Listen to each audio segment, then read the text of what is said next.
Hello, सबका स्वागत है मानसी टैरोट में। कैसे हैं आप सब लोग? अगर आप यू फेसबुक पे देख रहे हो तो मानसी टैरोट है। अगर आप यूट्यूब पे देख रहे हो तो 555 और नॉन डेस्टिनी पे।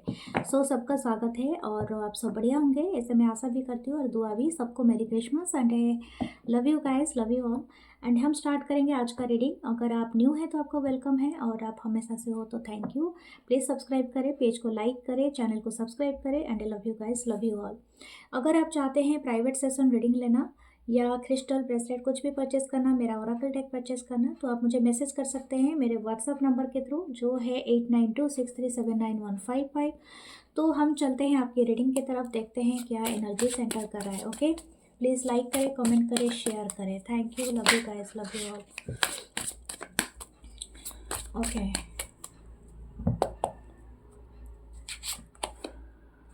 ओके, द फर्स्ट मैसेज है two of swords, Libra, Gemini, Aquarius. The second है 3 of pentacle, Taurus, Virgo, Capricorn. Page of pentacle, okay, Taurus, Virgo, Capricorn. 3 of swords, Libra, Gemini, Aquarius, okay. The king of swords, 9 of swords, wow. The magician, wow. I don't know आप कौन सी energy में हैं अभी, लेकिन मुझे लगता है कि आप शायद बहुत ज़्यादा हो सकते हैं कि आपका जो ग्रह नक्षत्र या जो भी है वो काफ़ी आपके लाइफ में बहुत सारे कर्मा क्रिएट किया होगा। ये आपकी प्रीवियस लाइफ से ही आ रहा है यार, अभी के लाइफ में नहीं है। अगर आप सोच रहे हैं कि इतना संघर्ष क्यों है आपके लाइफ में, it's because of the previous life time.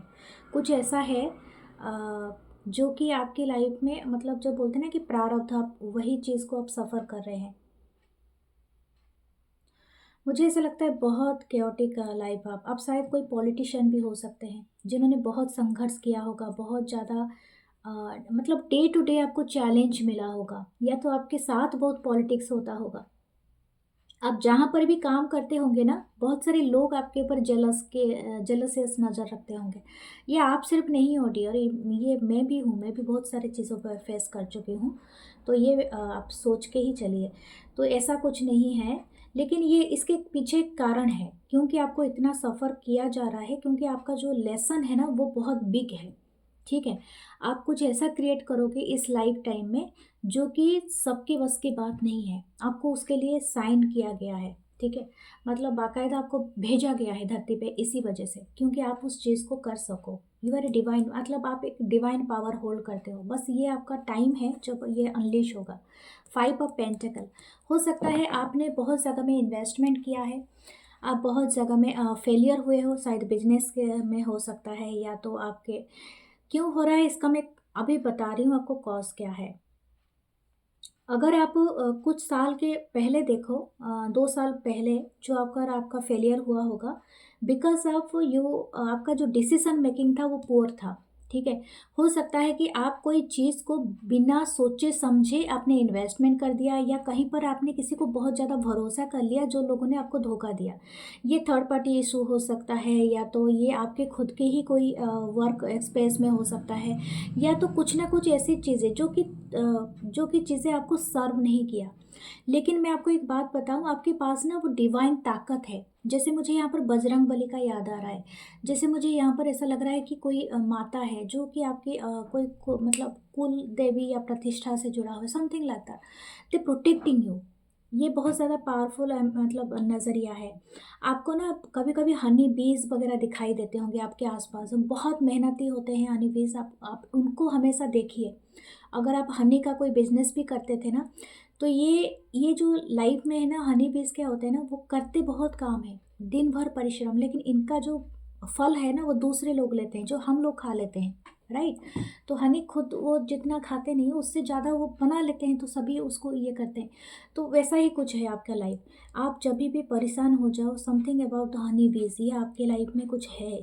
ठीक है, आपका कनेक्शन है उस चीज़ से। दूसरा है कि हो सकता है आपने कुछ सोचे समझे बिना सोचे समझे, या तो आपकी इंट्यूशन ख़राब था, या तो आपके ऊपर कोई बैड कर्स है, आप जहाँ पर रहते हो, या कौन सा जगह हो सकता है, या कुछ भी हो सकता है, वो माहौल हो सकता है। बट आप ना वो जो भी चीज़ था, आपका दिल तोड़ा, आपका तकलीफ़ दिया आपको, कुछ भी हो सकता है, लेकिन ये आपको ना बहुत पावरफुल बनाया है, ठीक है? आपको शायद किसी एक चीज़ का हेड बना दिया है, ठीक है? और ये अगर नहीं बनाया है तो आप वो ऑन द वे हो।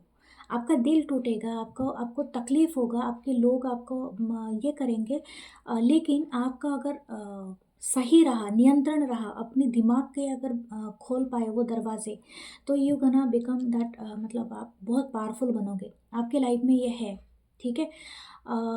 आप शायद ऐसे कोई इंसान बन सकते हो जो कोई बहुत बड़े कंपनी के सीईओ बन सकते हो, मैनेजर हो सकते हो, मैनेजिंग डायरेक्टर, जो भी हो सकता है, जो आप बनना चाहते हो, या कोई एक बड़े बिजनेसमैन हो सकते हो, लॉयर लॉयर हो सकते हो बहुत बड़े, या जस्टिस के से जुड़े हुए, या एडमिनिस्ट्रेटिव डिपार्टमेंट, बस समथिंग व्हाटएवर, क्योंकि आप उस चीज़ को अपनाओगे, जस्टिस करोगे। लेकिन मैंने आपको एक हिदायत दिया था कि आप कौन से एनर्जी में हो। आप चाहोगे तो ना आप दुनिया का भला कर सकते हो, क्योंकि ये जो पावर आपको दिया गया है ना, ये आपकी सोल की टेस्टिंग है। ये शायद स्पेसिफिक नॉलेज है। देखो, आपका काम बहुत छोटा हो या बहुत बड़ा हो, हमारी सबकी परीक्षा होती है, टेस्ट होता है कि हमें अपने एक्सपीरियंस से अच्छा बनने का मौका मिलता है या बुरा बनते हैं। मैंने कहा था जो हनी बीज, आप जानते हो, मैं एक थ्योरी पढ़ रही थी। जो लोग साइको होते हैं ना, जो लोग सीरियल किलिंग वगैरह जो से करते हैं, वो लोग का दिमाग ना हनी बीज की तरह ही कुछ ऐसा होता है। हनी बीज को हम दो तरीके से देखते हैं। अगर ये हनी बीज दुनिया से एक्सटिंक्ट हो जाए तो हमारा ज़िंदगी पनपना मुश्किल है, मतलब रहेगा ही नहीं। हनी बीज अगर नहीं रहेंगे दुनिया में तो फल फ्रूट पौधे ये सब गायब हो जाएंगे, एक्सटिंक्ट हो जाएंगे, और हमारा मानव का जो जीवन है, जो पशु पक्षी है, सब कुछ खत्म हो जाएगा। तो इसीलिए इनको आधार माना जाता है हनी बीज को, क्योंकि पॉलिनेट करते हैं। तो आपका वही है, आप ना वो एनर्जी कैरी करते हो जो कि एक से एक फूल से दूसरे फूल को लेके ना, मतलब आप जोड़ोगे। ये आपकी एनर्जी है, ओके? आप कभी भी अपनी एनर्जी को कम मत समझना कि your energy is just contagious. जैसे कि एक हनी भी एक फूल से दूसरे फूल में बैठ जाता है, तो ये इसका काम है। ये जैसे ही करेगा तो जो फल और फ्रूट है वो धरती पे उगेंगे, बनेंगे। तो वही चीज़ है, अगर आप इसको अलग तरीके से यूज़ किया, और ये तरीका भी दो होता है। मैंने कहा था कि आप एक अच्छा तरीका अपना सकते हो, एक बुरा तरीका। तो आप कौन सा तरीका अपनाओगे, इट्स अप टू यू। यही आपका टेस्टिंग है, ठीक है? तो ये बहुत डीप थिंग्स है, अगर आप समझ सकते हो तो मेरा मानना है कि आप अच्छे तरीके में बिलीव करो। हो सकता है लेट आए, लेकिन जो आएगा ना और जो आप करोगे वो शायद आप मतलब आपकी पूरी पीढ़ी आपके नाम से जानी जाएगी। हो सकता है वो लोग आपको ब्लेम करते होंगे पास्ट में, लेकिन वो लोग ना एक दिन बोलेंगे कि वो किस तरह से आपसे मिले थे। आपका नाम इतना रोशन होगा आगे चल के, क्योंकि you are becoming a magician. आपके पास वो पावर आएगा, आप अपने हाथ से वो सब चीज़ें क्रिएट करोगे। सो अपने ऊपर भरोसा रखो, अपने डिसीजन मेकिंग पे। अगर कोई गुरु हो सकते हैं आपके, तो अगर आपका सच गुरु, सच्चाई पे गुरु, ओके? गुरु तो बहुत टाइप के होते हैं, वो वाले गुरु जो जिनको आपको लगता है, जो आपके बचपन के कोई गुरु रहे होंगे, जो आपको पढ़ाते होंगे। अगर आपकी मदर भी हैं तो बातें मान मान के आप कीजिए, ओके? तो ये एक डीप लर्निंग है, डीप लेसन है आपकी लाइफ में, ओके? हम देखते हैं दूसरे कार्ड्स क्या बोलते हैं। अगर आप कोई रिश्ता कोई के लिए, कोई लव के लिए आप देख रहे हो, तो आपके लाइफ में स्वाभाविक है कि कन्फ्यूज़न होना, क्योंकि ये जो रिलेशनशिप आपका होगा ना, ये पर्सन की जो एनर्जी है, आप इनके साथ बिल्कुल भी आपका मेल नहीं होगा। हो सकता है कि आप ऑलरेडी मैरिड हो, या तो आप इस पर्सन को जानते हो। ये पर्सन अपने खुद के एनर्जी में रहते हुए शायद ये अपने लाइफ में कुछ ऐसे स्ट्रगल कर रहे हैं जहाँ कर से एक नेगेटिविटी आपके लाइफ में खींच के ला रहे हैं, ठीक है? तो मैं आपको बताऊंगी, बी ए मैजिशियन। पहले आपको ये करना है कि आपको क्या चाहिए, आपको इस पर्सन की नेगेटिविटी चाहिए या खुद कुछ क्रिएट करना है, क्योंकि मुझे ऐसा नहीं लगता है you should be a part of their life. क्योंकि ये अगर कोई रिलेशनशिप की बात कर रही हो, अगर आपका ऐसा कोई पर्सन से नाता है, जो पर्सन हमेशा आपको कभी अच्छा व्यवहार करते हैं, कभी बुरा कर देते हैं, कभी कभी आपको कन्फ्यूज़न कर देते हैं, कभी बहुत कुछ बताते हैं, कभी बिल्कुल नहीं, गायब हो जाता है person because of they are struggling part. Okay, तो आपको इनसे अलग हो जाना चाहिए। इट्स इन द सेंस कि इसको थोड़ी देर के लिए पॉज़ में डालना चाहिए इस पर्सन को। अलग का मतलब है कि आप थोड़ा अपने लाइफ में ज़्यादा फोकस कीजिए। Okay, night of swords, Libra Gemini Aquarius.